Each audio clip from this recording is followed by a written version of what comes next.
expect harmful levels of radiation to reach the West Coast.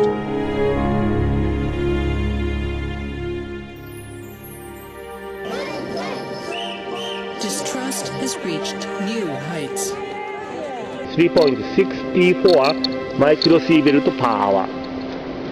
We are all now physicians to a dying planet.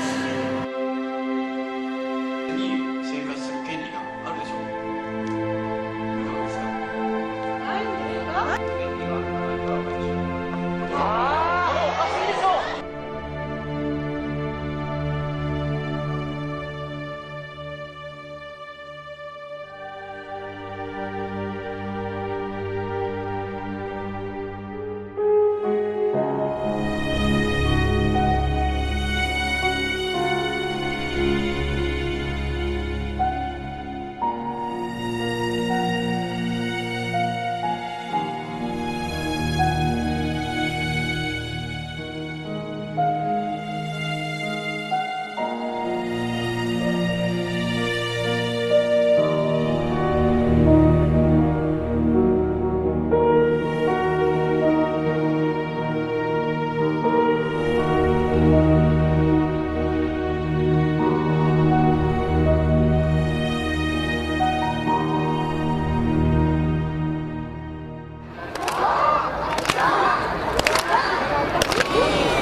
A firework festival in Japan. These pyrotechnic starbursts, the Japanese call hanabi, are almost universally appealing. The multicolored pulses of explosive light need no justification. Onlookers often seek no deeper meaning than the euphoria and excitement they stir in people of all ages. Festivals like these have been a much-needed escape for a nation traumatized by the devastation of the March 2011 earthquake, tsunami, and nuclear triple meltdown in Fukushima. A welcome amusement in light of the harshness of recent events.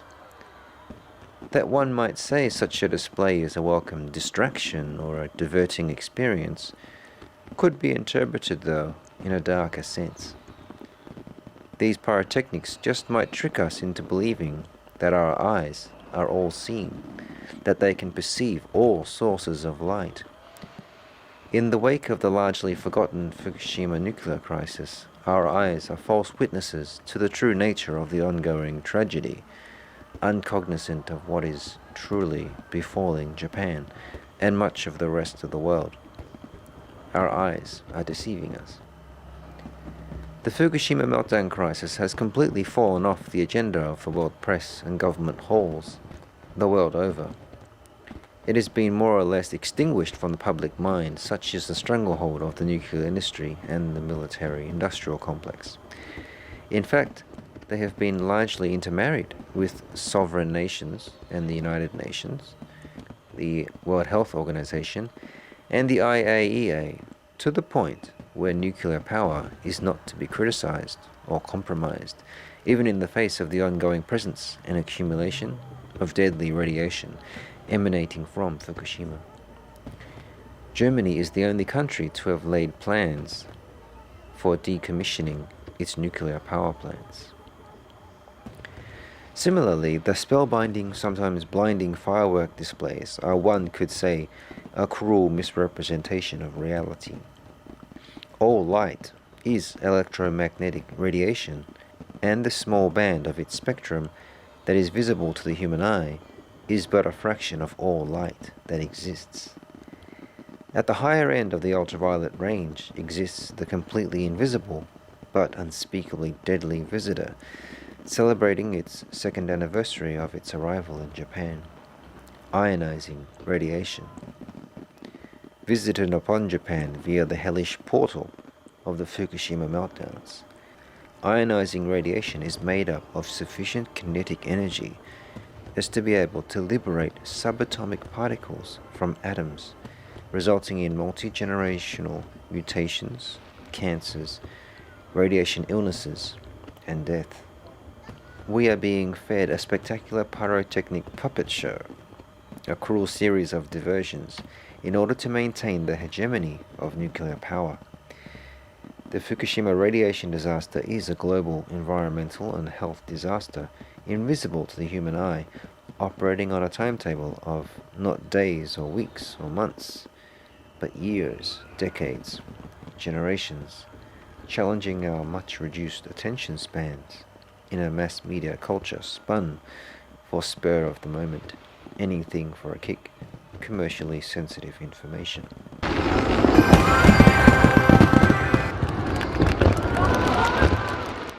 The Japan Times, with the ironic creed of all the news without fear or favor, reported recently about the attempts to purify contaminated water that has been used to cool the 3 melted down reactors at Fukushima. The article treads carefully, but subtly suggests that the water indeed can be purified to the extent where it can be released into the ocean.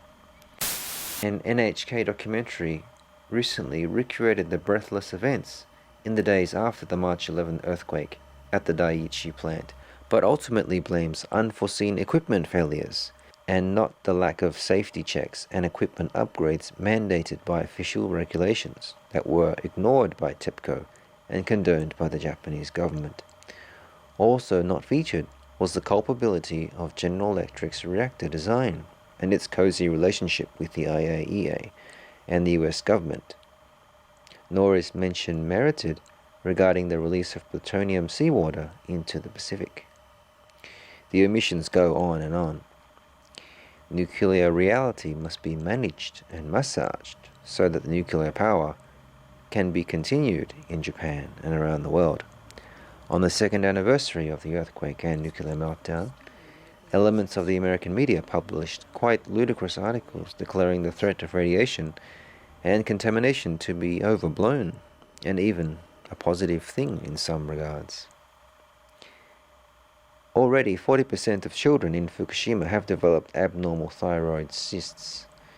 There have been 3 confirmed cases of thyroid cancer. While the 3 cancer cases may seem to be insignificant, it took residents of Chernobyl 5 years to develop similar cancers. A study written by Russian and Belarus experts and published by the New York Academy of Sciences concluded that over 1 million people have died thus far as a result of the Chernobyl disaster. It seems we are on track, ahead of schedule even, for a repeat of this death toll, but it seems more than likely that Fukushima will overtake Chernobyl in casualties, given that at the Fukushima meltdown there were 3 complete reactor meltdowns, not the one at Chernobyl, and the multiple meltdowns occurred relatively close to densely populated regions of Japan.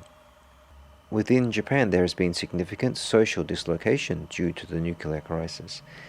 There have been numerous cases of families and individuals leaving Tohoku and surrounding areas. Some residents of Tokyo, notably Ichikawa and Urayasu, where radiation hotspots are most prevalent, have had a marked decrease in their populations. で同時にそういう事態が生じると福島県からどんどん避難する人たちが出てきています。子どもたちを抱えている親を中心に、避難地域でない人たちももう避難すると。東京都も福島原発から250キロ圏にある東京都民でさえ東京から避難するというような状況まで起きてきていて、The slow and voluntary evacuation of the Fukushima region and Tokyo by Japanese not trusting of government assurances that low doses of radiation are safe is itself by no means a guarantee of safety. Dr. Chris Busby, advisor to the EU on radiation, declared that the incineration of radioactive debris across Japan is an attempt to spread the radiation as evenly across Japan as possible, so that it distributes ensuing cases of cancer on such a broad nationwide scale that it absolves the nuclear plant owner TEPCO of inevitable lawsuits from parents with children, with soon-to-be manifesting cancers in Fukushima. At the same time, I hear reports from Japan, from mothers of children, who say that they're showing all of the signs of contamination with cesium that were also found by my colleague Professor Yuri Bandashevsky after Chernobyl in the areas of Belarus that were contaminated similarly with this substance, cesium-137. And what it did there was that it went into the heart muscle and it caused conduction difficulties and destroyed heart muscle. So the children in Belarus were suffering heart attacks and arrhythmias. That's when the heart doesn't beat properly. And of course later on in life they die young from heart disease because the heart cells don't replicate themselves. The heart cells, you get all of your heart cells at once. You get maybe 1% increase in heart cells per year. But over the period of time we're talking about, there's going to be no replacement for the cells that were damaged by the Fukushima catastrophe in the children. Even scant optimistic signs of radiation recovery are deceptive and are false dawns. The badly damaged Reactor 4 building, whose collapse would release the equivalent of 85 times the amount of cesium given out by Chernobyl, is being slowly consolidated and shored up with the aim of constructing a crane to lift out the nuclear fuel rods inside. Mercifully, another large earthquake or tsunami has not threatened yet to bring down the structure, yet the fuel rods are still not secure. Sometime in 2015 is the earliest date by which all the thousands of nuclear fuel rods can be safely removed. Reactor 4 remains a nuclear powder keg, imperiling the whole of the northern hemisphere. It is a huge exclamation mark heaped on top of the existing and ongoing release of radiation into the Pacific Ocean and into the atmosphere, making landfall onto North America and beyond. Even the Japan Times reported that no progress really has been made with reactors 1, 2, and 3 in regard to nuclear fuel extraction. Work remains slow, lacking the urgency and priority that the situation merits. Structures are being built over the reactors. One commentator duly noted that these are being built in order to deploy cutting-edge technologies to extract the still melting nuclear fuel. Technologies, that in fact do not yet exist. In the meantime, the fuel is free to burn like 3 miniature solar furnaces, onto which TEPCO is pouring tons and tons of water daily. The water that does not escape through cracks into the groundwater below is stored until water storage capacity is exceeded, at which time TEPCO must dump the excess into the Pacific Ocean, presumably after being purified. It is unknown how much fuel has escaped beyond the realm of each reactor's containment vessel and has penetrated the reactor floor into the soil below. It is best described as a situation of nuclear standoff, with the melting fuel rods holding off their former human captors, with continual bursts of radiation too dangerous for them to enter, all the while holding the Earth hostage beneath them, releasing radiation into the air, into the water table, and into the ocean unabated. Already, of course, Tohoku and Tokyo soil has 2 years of radioactive input that is staying put, even if further incoming radiation were stopped somehow today. But some things have been changing. That tremendous kinetic energy of ionizing radiation has distorted the DNA of these organisms to the point where it betrays its presence, a presence that would otherwise be invisible to human eyes. Plants and animals in North and Central Japan have shown unmistakable mutation development since the disaster. Sadly, but unsurprisingly, this mutation has been mirrored in North America and beyond. Some Japanese people have heeded the warning signs. there is a small number of Japanese radiation expatriates, or perhaps more bluntly put, radiation refugees. Though no government would legally recognize them as refugees currently, even though they face an invisible radiation persecution. It is difficult to ascertain their numbers, but it is a growing phenomenon for those Japanese who have the not inconsiderable financial means to move overseas. Not satisfied with merely moving to the western or southern regions of their country, some Japanese have opted to sever their physical bonds with their hometowns and homelands, so integral to their culture and identity. Today I am meeting with a Japanese woman who has relocated to Melbourne, Australia from Yokohama, Japan. Sachiko, not her real name, was reluctant to be filmed and to have her voice recorded. We spoke for an hour about the crisis and its effect on Japan, and broadly about her situation and her friends' experiences. At the time of the accident, she and her Australian husband and daughter were living in Australia, but shelved their plans to move back to Japan. Her friends and relatives contact her now and then, asking about when they will return or visit them. Sachiko is evasive on the subject to them, and will not give any future dates. She relates to me briefly the situations of 4 other newly arrived Japanese families in Melbourne that she meets regularly and mixes with. They all moved here because of the radiation the Japanese government says is benign. One of the families first fled to Okinawa, but with the contamination of the Pacific Ocean and the acceptance of contaminated food imports from Tohoku by the mayor of Okinawa, they decided to move on to Australia. Another family decided that the father should stay in Japan and work, so as to financially better sustain the mother and children's stay in Australia. Another mother divorced her husband, leaving him in Japan, separating over differences of opinion on how to best protect the children. For Sachiko, the radiation peril has effectively split Japan into 2 halves, severing the social and cultural fabric.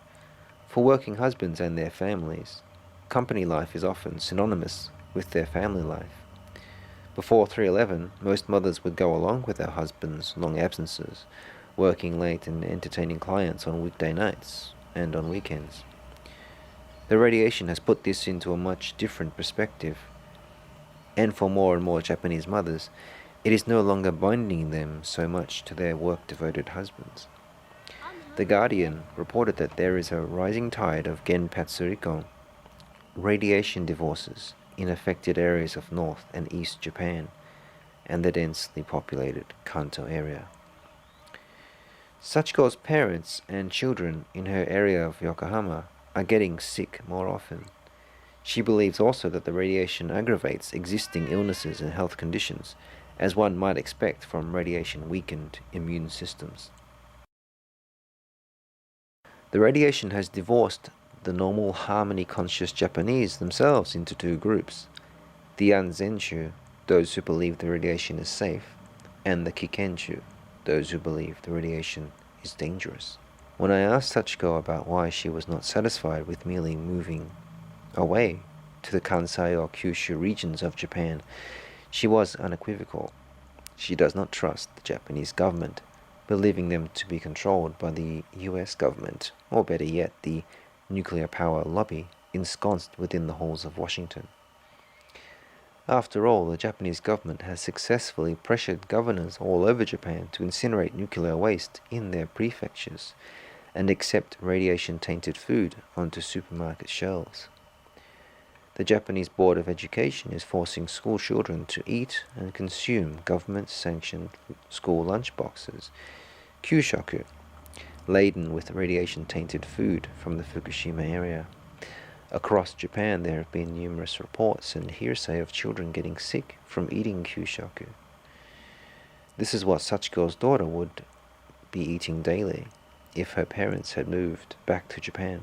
学校もそうですし、給食の問題でも放射能が入ったものが子どもたちに出されて食べさせられているので、給食も全然検査もされない最地だけじゃなくて大阪そうですね、大阪も、はい、給食を食べている人は体調が悪かったりとか、そうですね、はい、聞きますね。うちは食べさせてないですけど。When I asked why, despite the huge anti-nuclear protests to date, the majority of Japanese people still do not protest or storm their government halls, she alluded to the oft-spoken of Japanese dislike of being singled out as being different, let alone, heaven forbid, being seen as the slightest bit belligerent. Deru kui wa utareru, the nail that sticks out gets hammered down in Japan. I heard this phrase many times while in Japan over many years before 3/11, at times believing it and sometimes less so, but I never thought it would apply as a pretext not to react in the face of such obvious radiological danger as that presented from 3 melted down nuclear reactors, for fear of being different.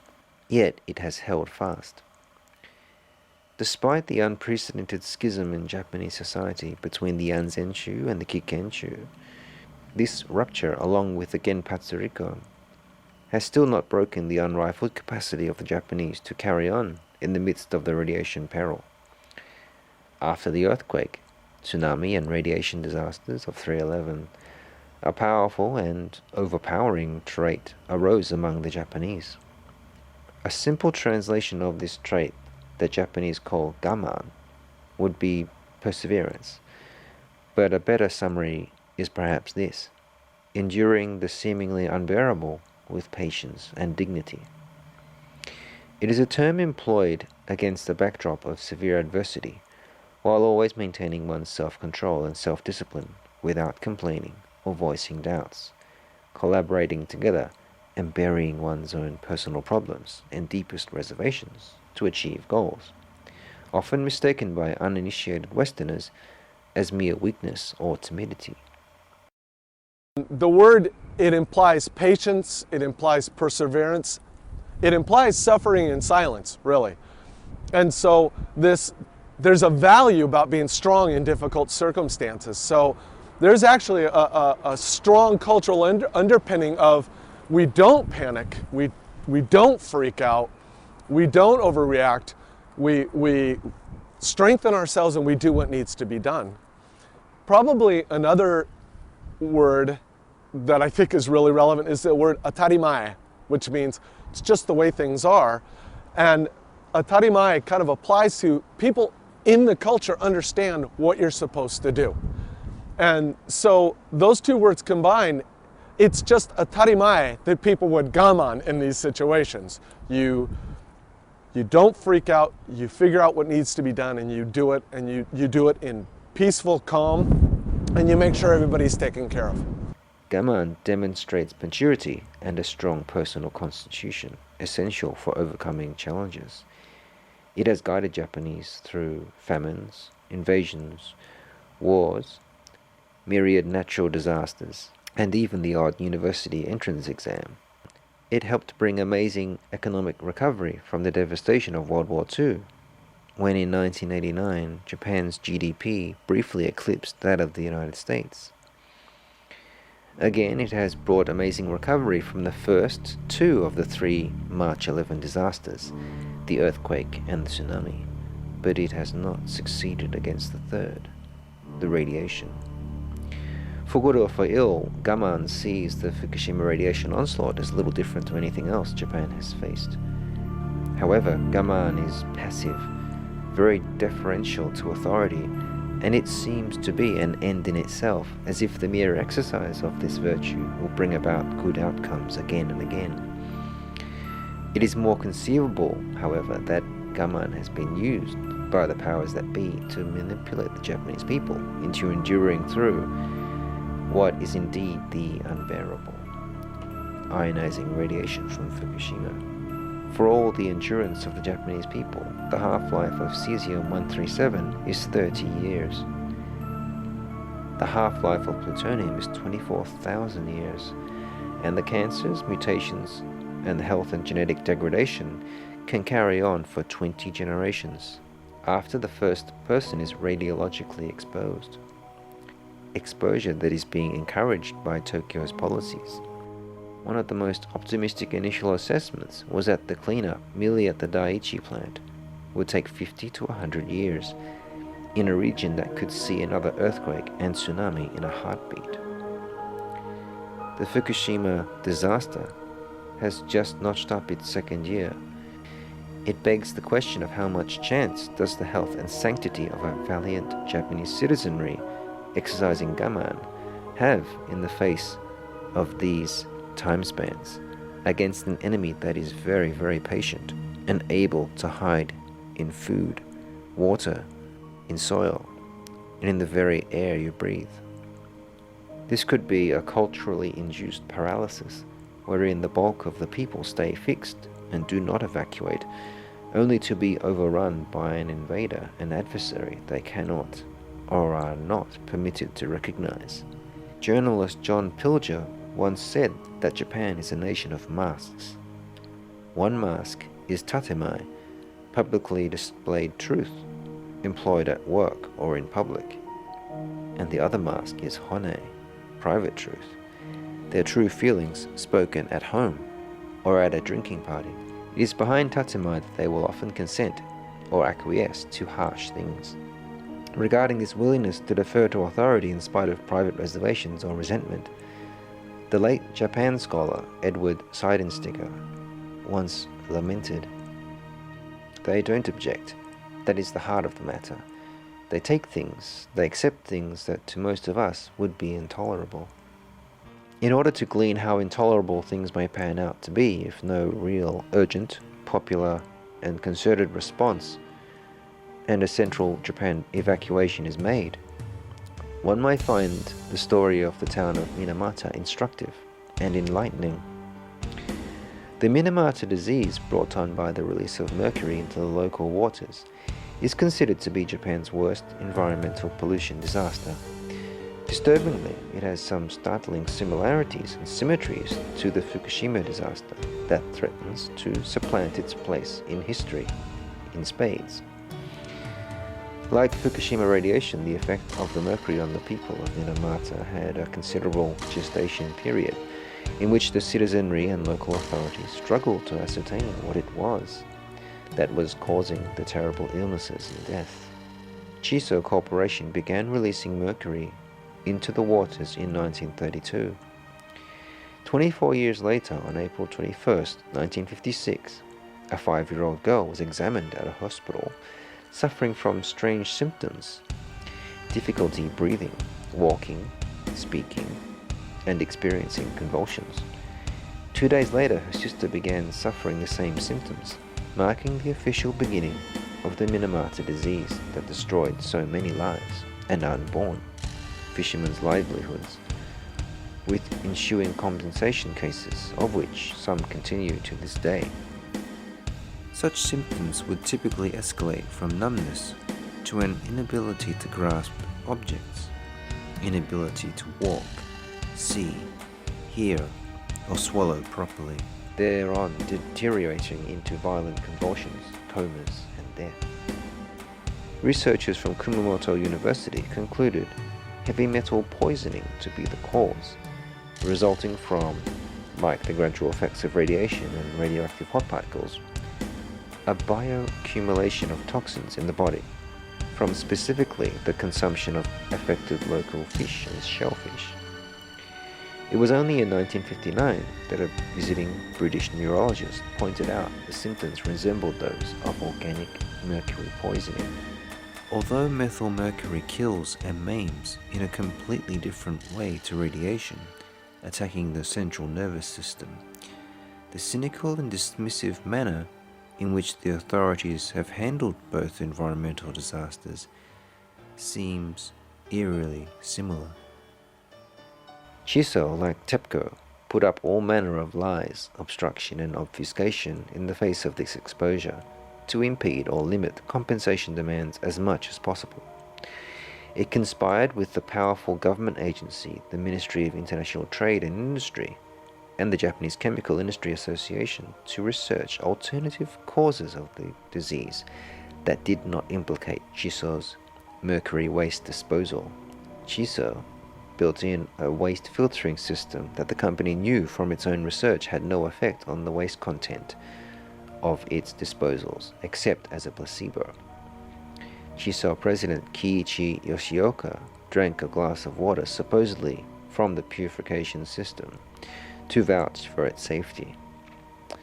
Chiso switched the location of its mercury release in order to confuse researchers attempting to pinpoint the source of the problem, but it then resulted in spreading the mercury over a greater area, inducing a second wave of illness. A congenital form of the disease developed that, like Fukushima plutonium, does not necessarily trouble the mercury-exposed mother, but does affect the offspring, born with the same symptoms of Minamata disease, along with cerebral palsy. Methylmercury, like plutonium, is able to move through the placenta via the mother's bloodstream.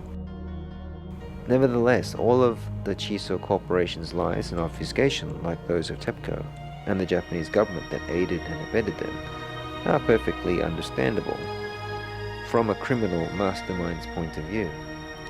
Their actions, after all, are only rational responses designed to set the preconditions not for complete innocence or acquittal, but for plausible deniability. While it may not always avoid demands for compensation or policy changes, it can certainly limit or delay them for decades while the victims die off and the careers, prestige, and agenda of the accused parties are shielded. For all the considerable protests of Japanese people to date at the restart of some nuclear reactors thus far, it has been typically placid and orderly. These chaotic and violent scenes from 1956 onwards, culminating in riots with protesters and unions storming meetings and hearings, occurred only after myriad and horrific illnesses and deaths had already taken place.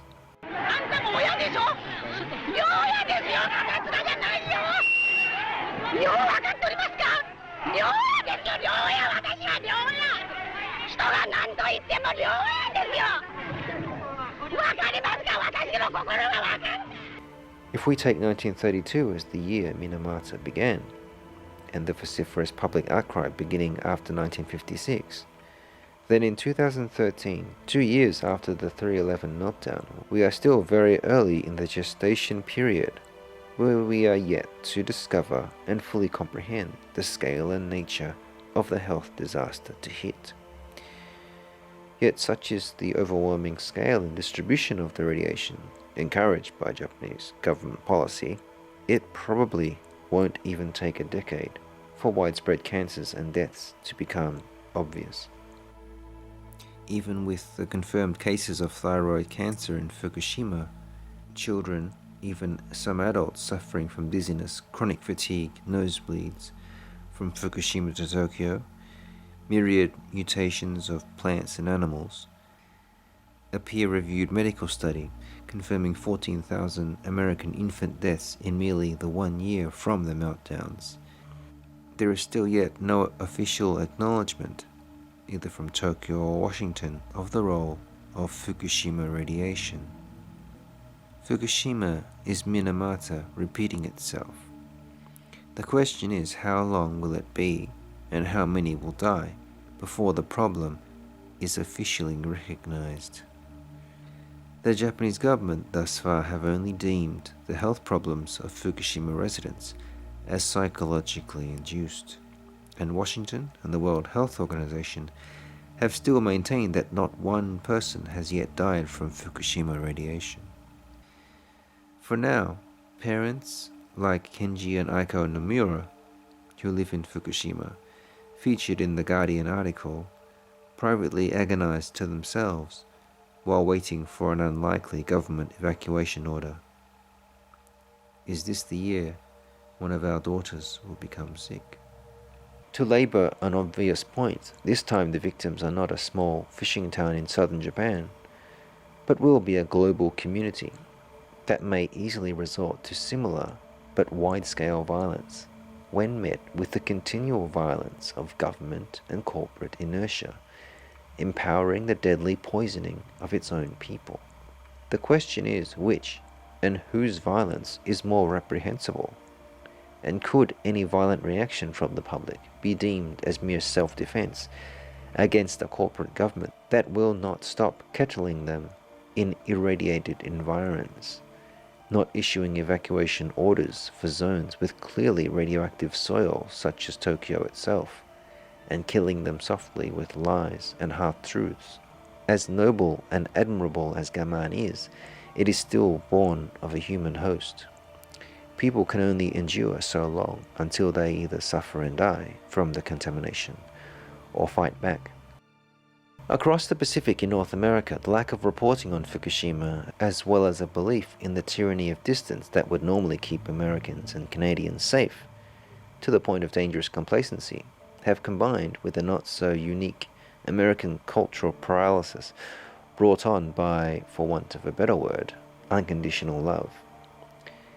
The unconditional love of pop/football/idol culture that largely preoccupies the mind of Westerners, to induce, when all is said and done, the same sedated passivity as Japanese gaman in the face of a flood of very hot and irresistible Japanese imports, this time not from Sony or Toyota, but Tokyo Electric Power Company.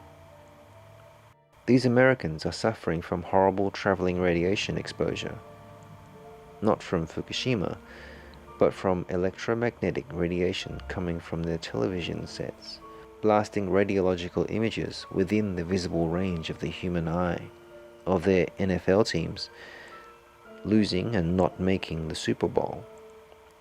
Whether it is gaman or pop culture, they result in the same thing, the control of large populations, so they remain in their radioactive killing zones.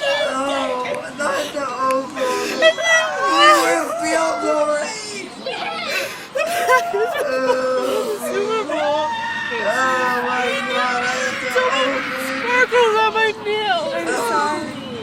Get away. Don't cry. No, it's your fault. Kaiyukan is a marine aquarium which celebrates the environment and biodiversity of the Pacific Ocean. The name Kaiyukan, Ring of Fire, alludes to the volcanic fault line that virtually demarcates the outer limits of the huge oceanic expanse that is the Pacific Ocean. These plants, animals, and organisms inhabit another radiation frontline that is in the path of the ocean-going radiation from Fukushima. As the triple reactor meltdowns at Fukushima caused many uranium oxide fuel rods to heat up and melt, the many tons of seawater used to cool them down duly reacted with the uranium oxide to form what is called radioactive buckyballs, tiny microscopic nanospheres shaped like footballs, somewhat similar to an ICBM that can deliver nuclear warheads thousands of miles away. These buckyballs are impervious to dissolution by seawater. This microscopic delivery vehicle has been confirmed to be deploying uranium to the beaches of the west coast of North America, complementing the airborne radiation delivered by trade winds and precipitation. A ring of fire in every sense of the word. The term has come to shed meaning even beyond earthquakes, tsunamis, and the new kid on the block, that is Fukushima radiation. Already beset by earthquakes and radiological disasters, Japan finds itself in what has been described as an economic ring of fire by economists who include debt in their economic models, and thus were able to predict the beginning of the global financial crisis in 2008. Japan joins the United States, the United Kingdom, and Greece as nations that have accumulated unsustainable levels of debt to GDP. Though each of these nations' massive overarching debts have unique characteristics, Japan stands alone as the worst in the class, with a debt equal to an unbelievable 200% of its annual GDP. Kyle Bass is a highly respected fund manager who has been seeing some nasty writing on the wall and makes some very fearful predictions. Bass sees hyperinflation as a very likely imminent scenario, as the Bank of Japan will have to keep printing money in a forced devaluation of the yen, wiping out the retirement savings of millions of retired and soon-to-retire Japanese, and the economic prospects of their ever-dwindling numbers of young workers. And now I think they're about to engage or see what happens when a vol event takes over, and people realize that they're in an untenable situation, and I think everyone will realize that all at once. And how will that manifest itself in the markets? What will happen? Yeah, I think the yen will weaken significantly, but what I'm talking about is a loss of confidence in the currency's kind of purchasing power. And it means north of 200 in the yen to the dollar. 200. I think what you have to realize is when your debts are 24 times your central government tax revenue, and you have a secular decline in population, and all of the things are finally catching up to you, what happens when you have a debt crisis? Well, your currency collapses. The currency is the discounted present value of the future interest rates, and I think interest rates finally take off. And we're actually one of the few people in the world that believes their interest rates can move, and we think they're going to move uncontrollably once the yen really starts to move in a disorderly way. And what are the ramifications beyond Japan? I think so. Outside of the financial aspect of things, you have the more personal aspect of things. You have a third of the Japanese population is over the age of 60. You have almost a quarter over the age of 65. At a point in time in these people's lives in which they need their retirement savings, I think they're going to lose 30 to 50% of their savings. So it's going to be a social problem. Right? This is going to be a problem that has wide-ranging ramifications from a social perspective. I think the social fabric of the country will be torn. It will be stretched or torn, and that will have very large kind of global implications. But if you take the time to realize that there is no way out for Japan, in my opinion, there is no way out. And so it's a matter of if and not when, or sorry, when and not if, excuse me. And I think when you get to this point where you realize, well, if there's no way out for them, then there really is no way out for the rest of us. You want to get your money out of the yen, because if the yen's about to collapse, your purchasing power is about to collapse. But the longer term answer to your question is, when you think about these periods of time, the insidious nature of a runaway inflation is it bankrupts the middle class. So the poor stay poor. The middle class, the doctors, the lawyers, the civil servants that have saved their money and put it in the bank, those are the people that get wiped out in these kinds of, or let's say severely harmed in these situations. The people, the wealthy that are actually levered with productive assets actually do the best. So the rich stay rich, the middle class gets wiped out, and the poor stay poor. That's an awful scenario for the world to engage in. Well, and countries go to war. Yeah. If we go back a couple of decades, that's exactly what was happening in Germany. Yeah, it's a sad state of things, but if you really follow this to its logical conclusions, it means social unrest globally, and it's a problem. It seems the radiation denial, not limited to Japan of course, and the fiscal and population crises, have Japan caught between an all-out assault by two equally terrifying mutated beasts, like some kitschy Godzilla movie. But unlike in a good Godzilla yarn, this time the people overwhelmingly and amazingly seem to be too paralyzed to run or react.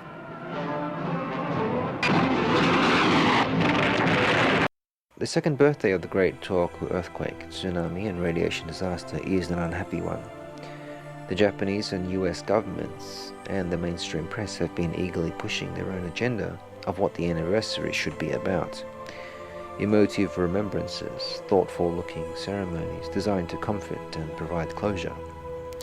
Yet what they are really trying to do is to frame the narrative so that 3/11 and the Fukushima disaster remains in the past tense and does not compromise nuclear power, which is a front for the production of plutonium for nuclear weapons. The very reality of the Fukushima story is at stake, with a life or death struggle between the captured mainstream media and the ad hoc but passionate Fukushima truth movement.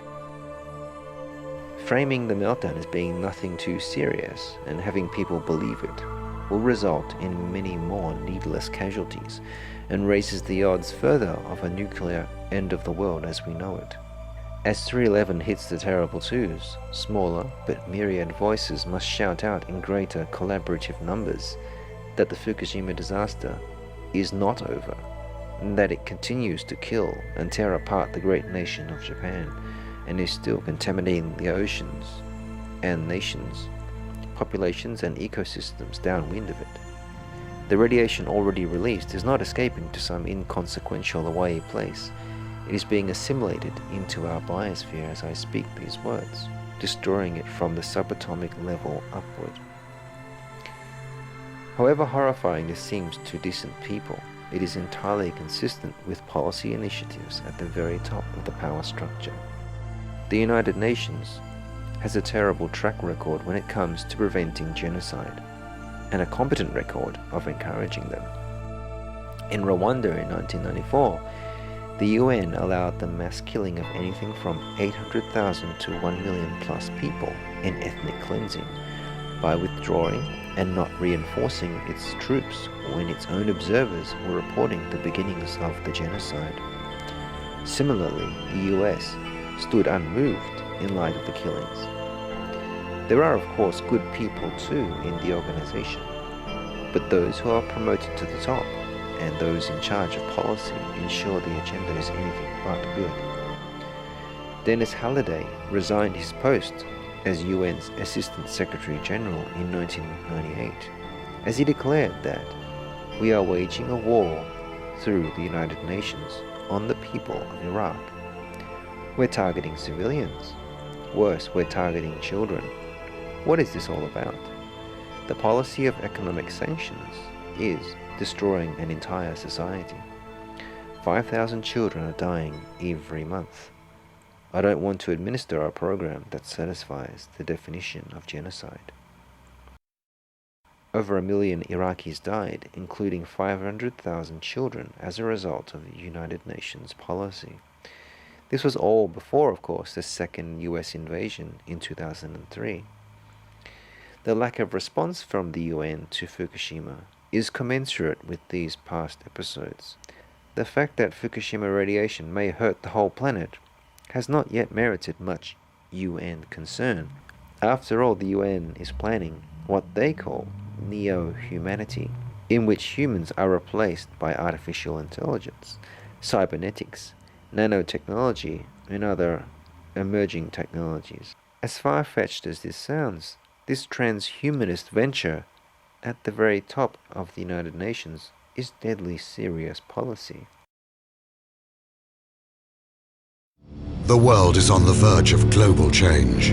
We are facing the choice to fall into a new dark age, into affliction and degradation, or to find a new model for human development and create not simply a new civilization, but a new mankind.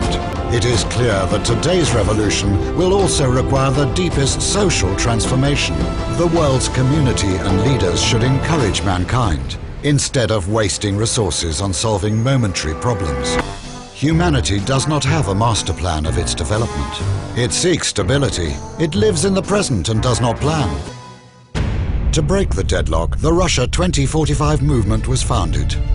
It is a mega project intended to reach new heights and meanings.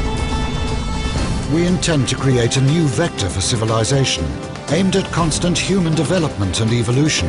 As happened with the mega projects of the last century, the nuclear and the space programs, our forecast for the next 40 years, 2012 to 2013, the global economic and social crises are exacerbated. The debates on the global paradigm of future development intensifies. New transhumanist movements and parties emerge. Russia 2045 transforms into World 2045. New centers working on cybernetic technologies for the development of radical life extension rise. The race for immortality starts. 2015 to 2020, the Avatar is created. A robotic human copy controlled by thought via brain-computer interface. It becomes as popular as a car. Transhumanism is and has always been a very exclusive club, as it is born of eugenics and drastic depopulation, so that this technocratic elite can merge with machines and computers, transcending their biological limits, Consider this quote from the Initiative for the United Nations Echo 92 Earth Charter. The present vast overpopulation, now far beyond the world carrying capacity, cannot be answered by future reductions in the birth rate due to contraception, sterilization, and abortion, but must be met in the present by the reduction of numbers presently existing. This must be done by whatever means necessary. The lack of response to the radiation slow killing of the people of the world makes much more sense now.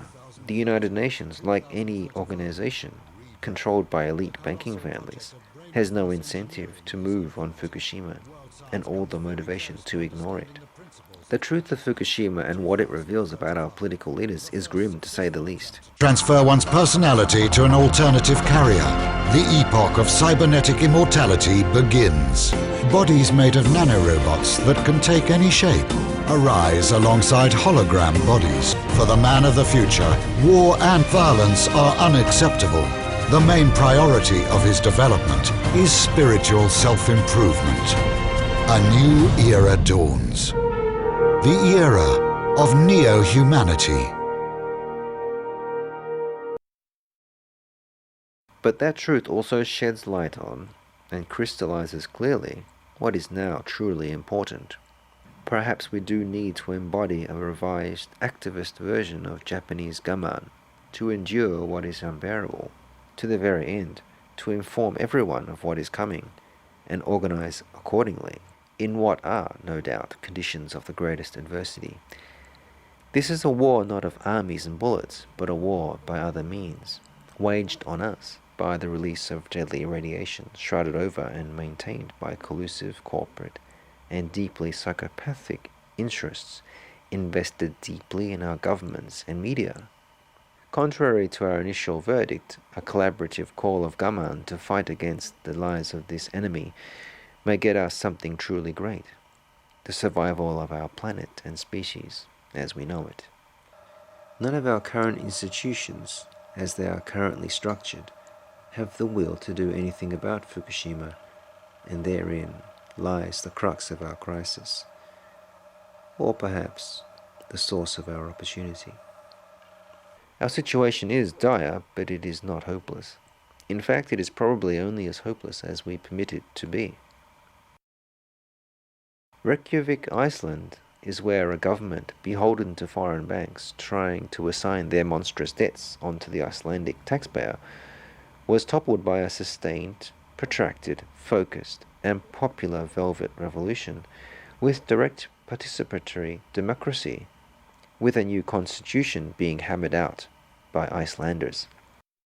This revolution, dubbed the kitchenware revolution since the protesters banged pots and pans outside the parliament, was not reported on by any mainstream media nor referenced in any speeches by other world leaders, as it stands as a blueprint for a successful and heretofore peaceful overthrow of an incumbent government, with policies and participatory politics responsive to the people, and unlike any other country to date, criminal investigations of the bankers and its former Prime Minister. Icelanders were blind, but at least now, in the present, since the 2009 kitchenware revolution, they have found their way.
Jag bygger The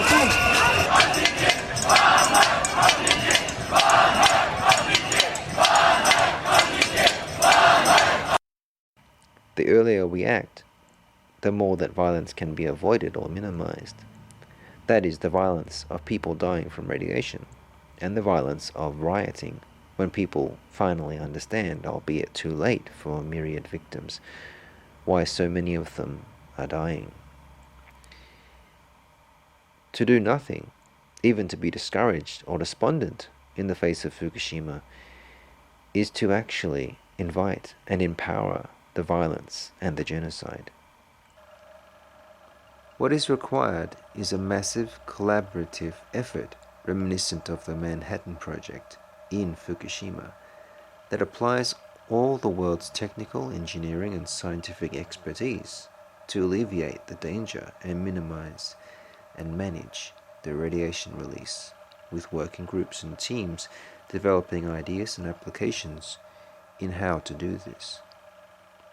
What we have currently is a cash-strapped TEPCO, negligent in the first place in permitting the conditions for the 3 meltdowns to occur, and its subsequent botched handling of these meltdowns, and is now charged solely with dealing with the cleanup and accountable to no one, not even the Japanese government, let alone the international community.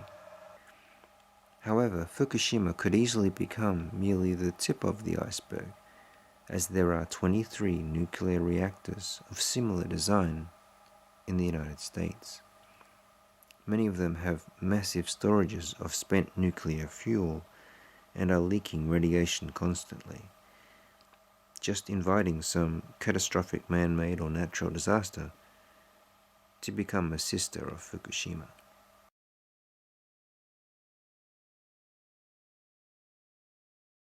Besides the crazy blindness of Hanabi, another favorite festival predilection of the Japanese is the more introspective sight of illumination.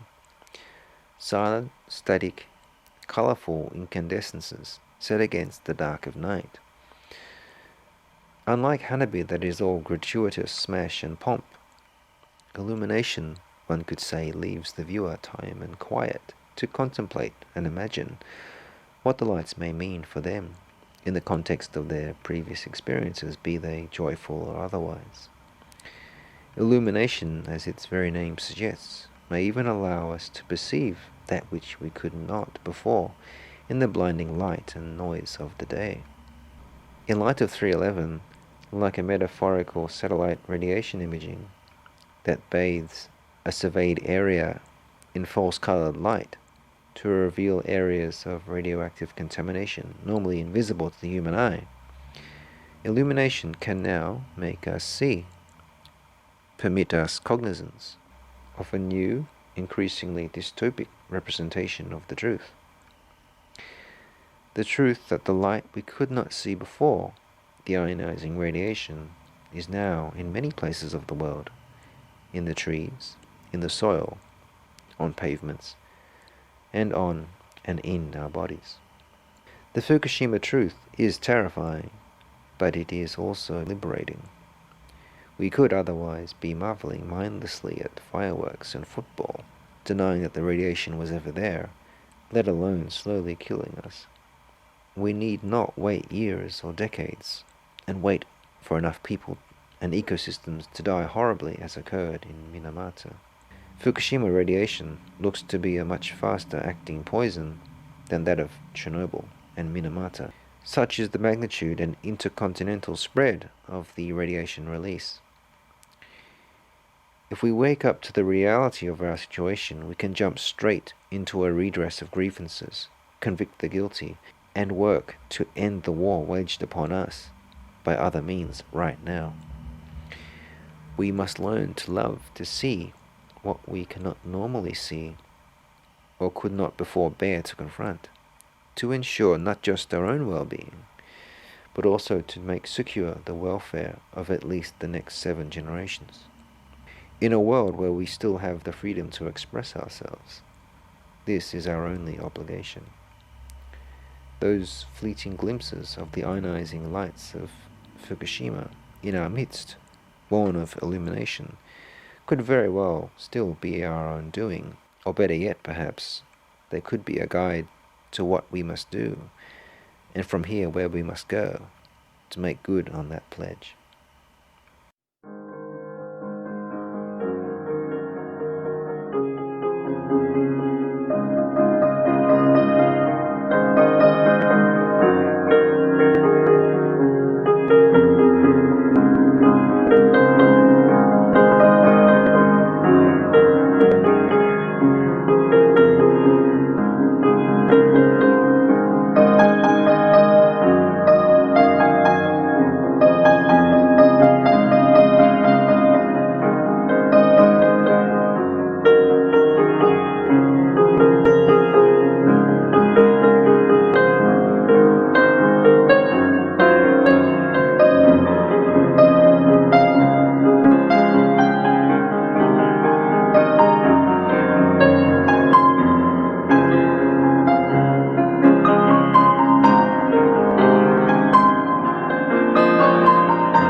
We need to get subscribed and get this unity stronger and beat YouTube at their own game. Okay, that's what this is about. Like I say, go to the remix button, hit the remix button. That way you'll have this video and keep up with this. Otherwise, you know, YouTube's just going to control us, guys, and it's really bad.